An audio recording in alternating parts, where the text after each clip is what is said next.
السلام علیکم، 9th class, کیسے ہیں آپ لوگ؟ امید ہے آپ سب ٹھیک ہوں گے۔ اچھا، آج ہم پاک اسٹڈی کا چیپٹر نمبر 3 ہے زمین اور ماحول۔ اس کا ٹاپک بڑے ماحولیاتی خطرات اور ان کا حل، یہ ٹاپک ہم پڑھیں گے۔ پیج نمبر آپ نکال لیں، بک کی طرف آ جائیں۔ اچھا، پہلا ہے ماحول۔ ہمارے ارد گرد موجودہ تمام عوامل اور اشیاء جو ہم پر براہ راست اثر انداز ہوں ماحول کہلاتی ہیں۔ تو ماحول کیا ہوتا ہے اس کے بارے میں جاننا بہت ضروری ہے کہ ہمارے ارد گرد جتنی بھی چیزیں ہیں وہ ڈائریکٹ جو ہم پہ اثر انداز ہوتی ہیں، ان سب چیزوں سے ماحول بنتا ہے۔ اس میں زمین کے طبعی خد و خال یعنی زمین کی بناوٹ کیسی ہے، آب و ہوا، مٹی، نباتات وہ چیزیں ہیں جو زمین سے نکالی جاتی ہیں، اور اس کے علاوہ اور بہت ساری چیزیں شامل ہیں۔ انسان کی معاشی، سیاسی، سماجی، مذہبی، اقتصادی اور دیگر جو سرگرمیاں ہیں وہ کسی مخصوص علاقے میں سر انجام دیتا ہے اور اس ماحول کے زیر اثر رہتی ہیں۔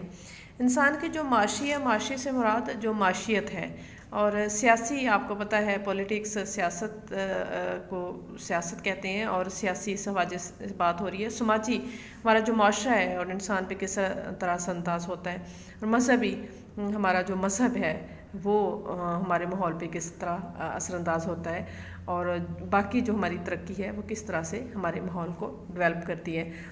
دوسرا پوائنٹ ہے کہ انسانی ماحول کو درپیش خطرات کیا ہیں۔ ماحول کی بات ہوئی تو اب انسانی جو ماحول ہے، اصل ٹاپک ہمارا یہ ہے کہ جو ہمارا ماحول ہے انسان کو کیا خطرات درپیش ہیں۔ تیزی سے بڑھتی ہوئی آبادی، ملکی آبادی بے شمار مسائل کو جنم دیتی ہے۔ ہمیں ایک طرف غذائی خود کفالت کے حصول کا مسئلہ درپیش ہے۔ ہماری جو بہت زیادہ آبادی بڑھ رہی ہے، اس میں سب سے زیادہ مسئلہ جو ہے ہمیں خوراک کا آئے گا، خوراک کی کمی ہوگی۔ یہ پورا ٹاپک آپ اس کو دیکھ لیں۔ اور اس کے علاوہ اس وقت ہمارے ماحول کو درجہ ذیل بڑے خطرات کا سامنا ہے۔ اس میں خوراک کے علاوہ سیم تھور ہے، اور جنگلات کا ختم ہونا ہے۔ بہت تیزی کے ساتھ جنگلات کو کاٹا جا رہا ہے، اور جس تیزی کے ساتھ جنگلات ختم ہو رہا ہے، انسانوں کو چاہیے، ہمیں چاہیے کہ ہم اسی اسپیڈ کے ساتھ جنگلات میں اضافہ بھی کریں اور درخت لگائیں بھی۔ زمین کا صحرا میں تبدیل ہو جانا، اور چوتھا پوائنٹ ہے ماحولیاتی آلودگی کا بڑھنا۔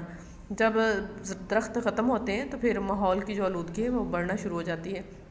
تو سیم تھور کی ڈیٹیل یہ آپ کے سامنے ہے، اس کو ریڈ کریں۔ اور اس سے اگلا جو ہے وہ اس کی سیم تھور کی جو بڑی وجوہات ہیں، اس میں مزید چند عناصر ہیں۔ نہروں سے پانی کا رساؤ ہے، ناموار کھیت ہیں، آبپاشی کے قدیم اور روایتی طریقے، ایک جیسی فصلوں کی کاشت، ان میں بہت زیادہ کام کرنے کی ضرورت ہے۔ تو حکومت پاکستان نے سیم تھور کے مسائل پر قابو پانے کے لیے مندرجہ ذیل اقدامات کیے ہیں۔ ظاہر ہے جب بہت سارے ہمیں جو پرابلم درپیش ہیں، اس میں حکومت ہم ان پرابلم کو حل کے لیے بھی بہت زیادہ کوشش کر رہی ہے۔ اور ٹیوب ویلوں کی تنصیب، جس سے زیر زمین پانی کی سطح کم ہو جاتی ہے۔ بہت زیادہ جب ٹیوب ویل لگائے جاتے ہیں اور بہت زیادہ پانی باہر نکال لیا جاتا ہے، تو پھر زیر زمین جو پانی کی سطح ہے وہ بہت کم ہو جاتی ہے، اور حاصل شدہ پانی کے استعمال سے تھور میں کمی واقع ہوتی ہے۔ تو اگر زیادہ پانی نکالا جاتا ہے تو سیم تھور میں اس میں کمی ہو جاتی ہے۔ اچھا، اس کے بعد اگلا پوائنٹ ہے نہروں اور کھالوں کی پختگی، تاکہ پانی کا زیر زمین رساؤ نہ ہو سکے۔ کھیتوں میں مناسب نکاسی آب کا انتظام ہے۔ پانی اور مٹی کے تجزیے کے لیے باٹیوں کا قیام ہے۔ پانی اور مٹی کو بھی ٹیسٹ ہونا چاہیے کہ کس قسم کا پانی ہے جو فصلوں کو دیا جاتا ہے، اور پانی کا تجزیہ بھی لازمی ہے کہ مٹی کا زرخیزی کتنی ہے یا فصلوں کی کس قسم کی مٹی درکار ہے۔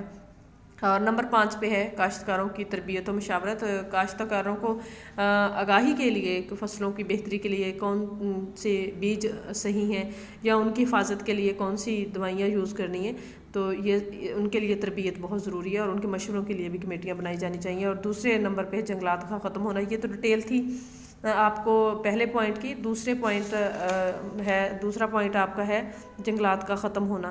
تو یہ ٹاپک آپ پڑھیں، اور اگلے ٹاپک یہ اس کی ڈیٹیل ہے دوسرے ٹاپک کی۔ درختوں کا ضرورت سے زیادہ کٹاؤ ہے، آبادی میں اضافے کی وجہ سے لکڑی کی ضروریات، سیم اور تھور میں اضافہ ہے، درختوں کی بیماریاں ہیں، جنگلات میں لگنے والی آگ اور ماحولیاتی آلودگی۔ تو جنگلات میں کمی کی وجہ سے کون سے مسائل آتے ہیں، یہ بھی اسی سوال کا حصہ ہیں۔ یہ آپ کا کاپی ورک بھی ہے، اور اس کو یاد بھی کریں۔ اللہ حافظ۔